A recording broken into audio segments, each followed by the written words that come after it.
There have been numerous influential architects throughout history who have left a lasting impact on the field of architecture. Here are 10 of the most famous architects from different time periods and architectural movements.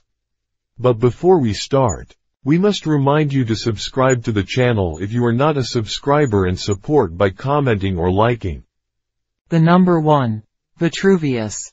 In full, Marcus Vitruvius Pollio, flourished 1st century BC, Roman architect, engineer, and author of the celebrated treatise De Architectura, on architecture, a handbook for Roman architects. Little is known of Vitruvius' life, except what can be gathered from his writings, which are somewhat obscure on the subject. Although he nowhere identifies the emperor to whom his work is dedicated, it is likely that the first Augustus is meant and that the treatise was conceived after 27 BC. Since Vitruvius describes himself as an old man, it may be inferred that he was also active during the time of Julius Caesar. Vitruvius himself tells of a basilica he built at Fanum, now Fano. The number 2. Filippo Brunelleschi. An Italian Renaissance architect known for his design and construction of the dome of the Florence Cathedral, Duomo, in Florence, Italy. Brunelleschi's work marks the beginning of the Renaissance style, the epoch of art that succeeded the Gothic. Gothic architecture is characterized by pointed arches, while Renaissance architecture favors semicircular arches, usually as part of the regular repetition of harmonic shapes such as squares and circles.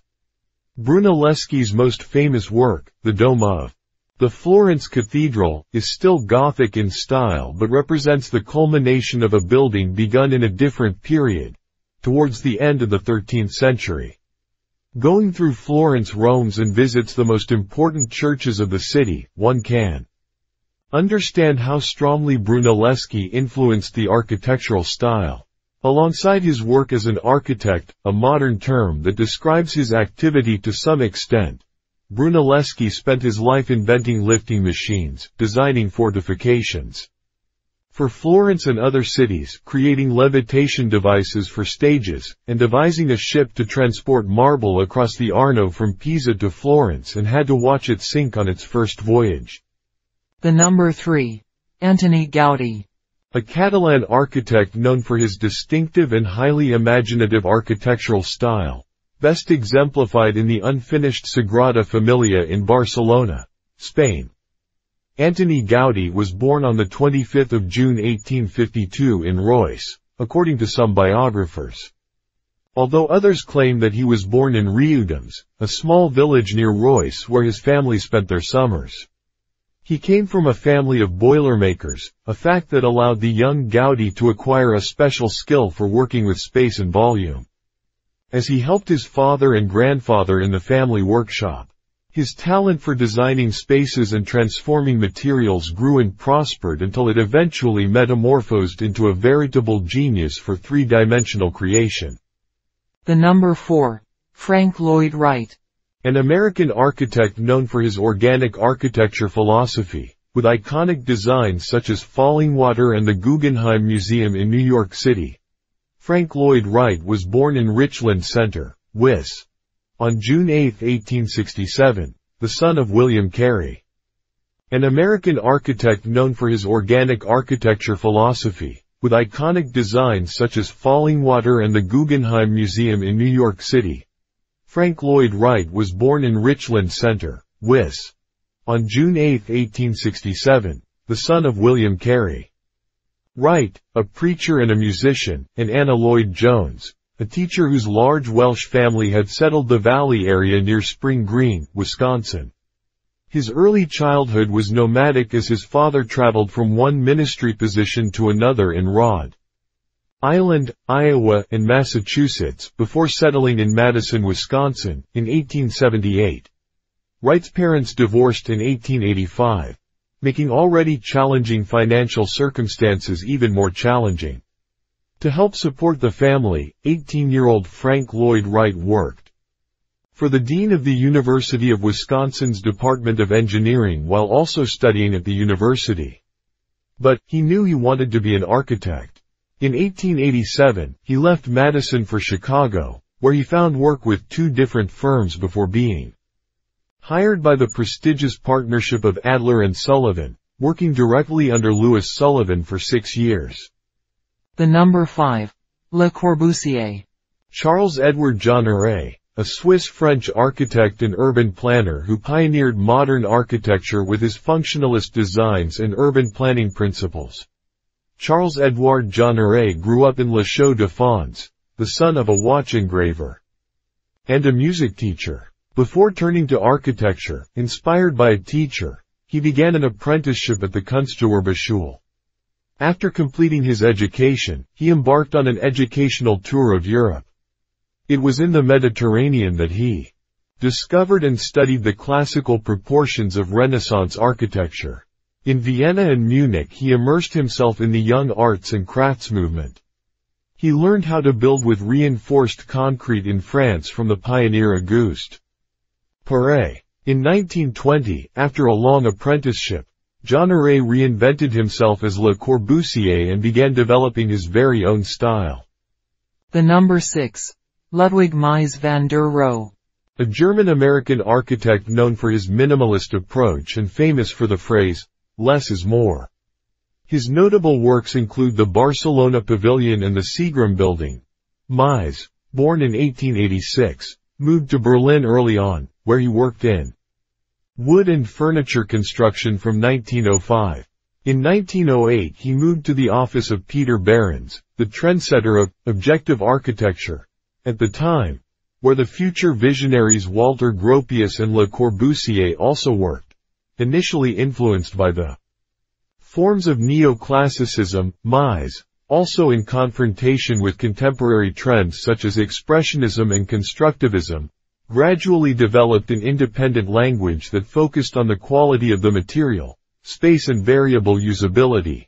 In 1927 he expressed his conviction that form should not be found for its own sake, but from life. Form as a goal always leads to formalism. Real form presupposes real life. He wanted his buildings to become neutral frameworks in which people and works of art can lead their own lives.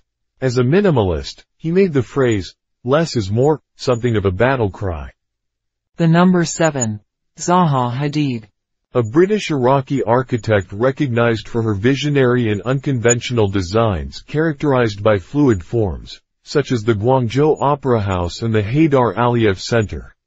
Zaha Hadid, in full Dame Zaha Hadid, born October 31, 1950, Baghdad, Iraq.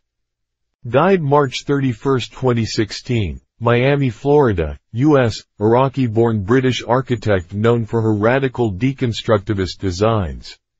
In 2004 she became the first woman to be awarded the Pritzker Architecture Prize. Hadid began her studies at the American University in Beirut, Lebanon, receiving a bachelor's degree in mathematics. In 1972 she traveled to London to study at the Architectural Association, a major center of progressive architectural thought during the 1970s. There she met the architects Elia Zengelis and Rem Koolhaas, with whom she would collaborate as a partner at the Office of Metropolitan Architecture. Hadid established her own London-based firm, Zaha Hadid Architects, ZHA, in 1979. The number 8. I.M. Pei. A Chinese-American architect known for his modernist designs, including the glass pyramid entrance to the Louvre Museum in Paris and the Bank of China Tower in Hong Kong. I.M. Pei in 1989 outside the glass pyramid he designed at the Louvre in Paris. One of his most famous commissions. "If there's one thing I know I didn't do wrong, it's the Louvre," he said. Credit, Marc Riboud, Magnum Photos. I.M. Pei, who began his long career designing buildings for a New York real estate developer and ended it as one of the most revered architects in the world, died early Thursday at his home in Manhattan. He was 102. His death was confirmed by his son Li Chung-pei, who is also an architect and known as Sandy. He said his father had recently celebrated his birthday with a family dinner. The number 9. Renzo Piano. an Italian architect known for his innovative designs that blend functionality with aesthetics, such as the Charte in London and the Centre Pompidou in Paris. One of the most renowned architects of the contemporary era, Renzo Piano was born in Genoa. In 1937 into a family of builders. He obtained his secondary school diploma in classical studies and then earned a degree in architecture from Milan Polytechnic in 1964.